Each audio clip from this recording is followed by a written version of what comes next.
بسم اللہ الرحمن الرحیم۔ اللہ کے نام سے جو رحمان اور رحیم ہے۔ وَلَقَدْ يَسَّرْنَا الْقُرْآنَ لِلذِّكْرِ فَهَلْ مِن مُدَّكِرٍ۔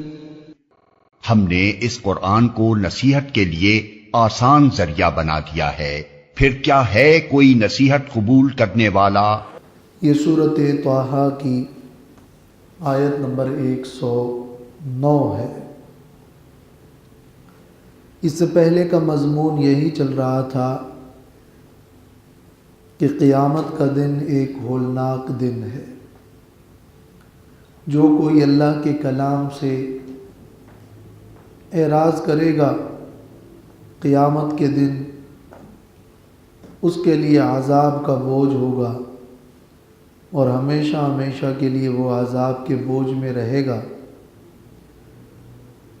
اور یہ کہ ایسے لوگوں کی آنکھیں نیلگوں ہوگی اور ان پر ہیبت طاری ہوگی اور دنیا کی مدت انہیں قلیل محسوس ہو رہی ہوگی اور پہاڑ اڑ رہے ہوں گے اور زمین ایک ہموار میدان کی صورت میں ہوگی اور آوازیں رحمان کے خوف سے دبی ہوئی ہوگی۔ تو اس دن کی بات ہے کہ یومئذ لا تنفع الشفاعۃ، اس دن نفع نہیں دے گی سفارش، الا من اذن له الرحمن۔ اس کے دو مطلب ہیں۔ اس دن سفارش نفع نہیں پہنچائے گی، مگر اس شخص کی سفارش نفع پہنچائے گی کہ جس کو رحمان نے اجازت دی ہو۔ وَرَضِيَ لَهُ قَوْلًا، اور جس کی بات پر رحمان راضی ہو، جس کے قول پہ اللہ راضی ہو اور جس کو رحمان نے اجازت دی ہو، بس وہی سفارش کر سکے گا اور کوئی سفارش نہیں کر سکے گا۔ اور اس مضمون کی آیات قرآن مجید میں موجود ہے۔ لا يتکلمون الا من اذن له الرحمن، بات نہیں کر سکیں گے مگر وہی لوگ جن کو رحمان نے اجازت دی ہوگی۔ من ذا الذی یشفع عنده الا باذنہ، کون ہے جو رحمان کے ہاں، جو اللہ کے ہاں سفارش کرے مگر اس کی اجازت سے؟ تو سفارش کرنے والے شفعاء تب شفاعت کر سکیں گے جب اس کی اجازت ہوگی۔ اس جملے کا دوسرا معنی یہ کہ اس دن نفع نہیں پہنچائے گی سفارش اور شفاعت الا من اذن له الرحمن، یعنی الا لمن اذن له الرحمن، کسی کو بھی شفاعت کا فائدہ نہیں ہوگا مگر اس کو فائدہ ہوگا جس کے بارے میں رحمان نے اجازت دی ہوگی اور جس کی بات پر اور جس کے قول پر اور جس کے قول توحید پر اللہ راضی ہوگا۔ یعنی یہ شفاعت اسی کے لیے فائدہ مند ہے جو کہ توحید کا قائل ہو اور جس کا عقیدہ لا الہ الا اللہ موجود ہو۔ کافر کے لیے کوئی شفاعت نہیں ہے، اور اس کے لیے ہی ہے کہ جس کے بارے میں اجازت دی جائے۔ اور اس معنی کی تائید بھی قرآن مجید کی آیات سے ہوتی ہے۔ سورۃ الانبیاء کی آیت نمبر 28 میں اللہ تبارک و تعالی نے فرمایا وَلَا يَشْفَعُونَ إِلَّا لِمَنِ ارْتَضَىٰ، شفاعت نہیں کریں گے مگر ان کے لیے جن پہ اللہ راضی ہو، جنہیں اللہ پسند کرے۔ اور اسی طرح سورۃ النجم کی آیت نمبر 26 میں بھی ہے کہ لا تغنی شفاعتہم شیئا الا من بعد ان یأذن اللہ لمن یشاء ویرضی، تو من اذن لہ الرحمن یعنی لمن ارتضی اور لمن یشاء و یرضی.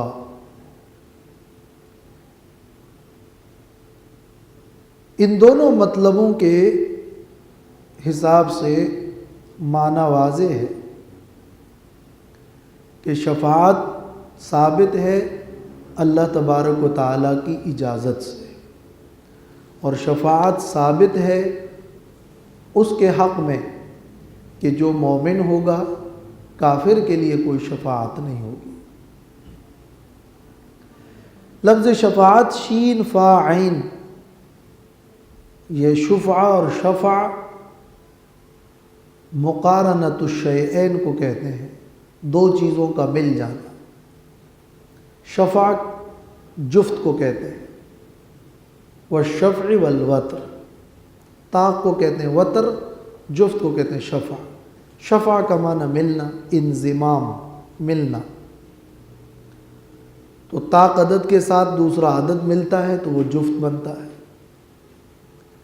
اور حق شفع بھی یہی ہوتا ہے کہ اپنی زمین کے ساتھ اس دوسری زمین کو ملانا ہوتا ہے.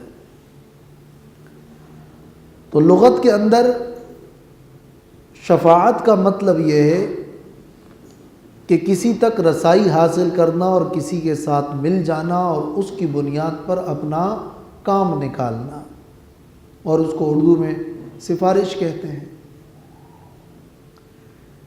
شریعت کی اصطلاح میں ہی سوال التجاوز عن الذنوب من الذی وقع الجنایۃ فی حقہ. علامہ جرجانی نے کتاب التعریفات میں لکھا ہے کہ یہ سوال کرنا کہ گناہوں سے درگزر کیا جائے، کسی کو معاف کیا جائے، باوجود اس کے کہ اس کے حق میں جنایت اور جرم ثابت ہو چکا ہے، لیکن اب یہ سوال کرنا کہ اس کے ساتھ درگزر والا معاملہ ہو تو یہ شفاعت کہلاتا ہے. کسی کے دنیاوی یا اخروی فائدے کے لیے یا کسی سے کوئی ضرر اور مصیبت دور کرنے کے لیے واسطہ بن جانا شفاعت کہلاتا ہے. یہ شفاعت ایک تو دنیا میں ہے. دنیا میں شفاعت یہی ہے کہ آپ کسی کے لیے کسی سے کہتے ہیں اور اپنی منزلت اور اپنے مقام کو اور اپنی زبان کو اور اپنے قول کو اور اپنے منصب کو استعمال کرتے ہوئے کسی سے کہتے ہیں کہ فلاں کا کام ہو جائے یا اس سے ضرر دور ہو جائے. یہ سفارش دنیاوی ہے. یہ دنیاوی سفارش کی بھی شریعت میں دو قسمیں ہیں. مطلقاً سفارش کوئی گناہ کی بات نہیں ہے، بلکہ کسی اچھے کام کے لیے، کسی جائز کام کے لیے اور کسی مستحق کے لیے سفارش کرنے کا بڑا اجر و ثواب ہے، اور اس کو شفاعتاً حسنتاً کہا جاتا ہے. من یشفع شفاعتاً حسنتاً یکن لہ نصیب منہا. جو کوئی اچھی سفارش کرے گا اس کے لیے اس کا ثواب ہے. اور کسی غیر مستحق کے لیے سفارش کرنا یا کسی ناجائز کام میں سفارش کرنا یہ شفاعت سیئہ ہے اور یہ گناہ ہے. یہ تو دنیا میں سفارش اور شفاعت کی بات ہے. لیکن شفاعت اخرویہ کا ذکر جو یہاں ہو رہا ہے اس کا مطلب ہے کہ آخرت میں وہ لوگ جو کہ گناہگار ہیں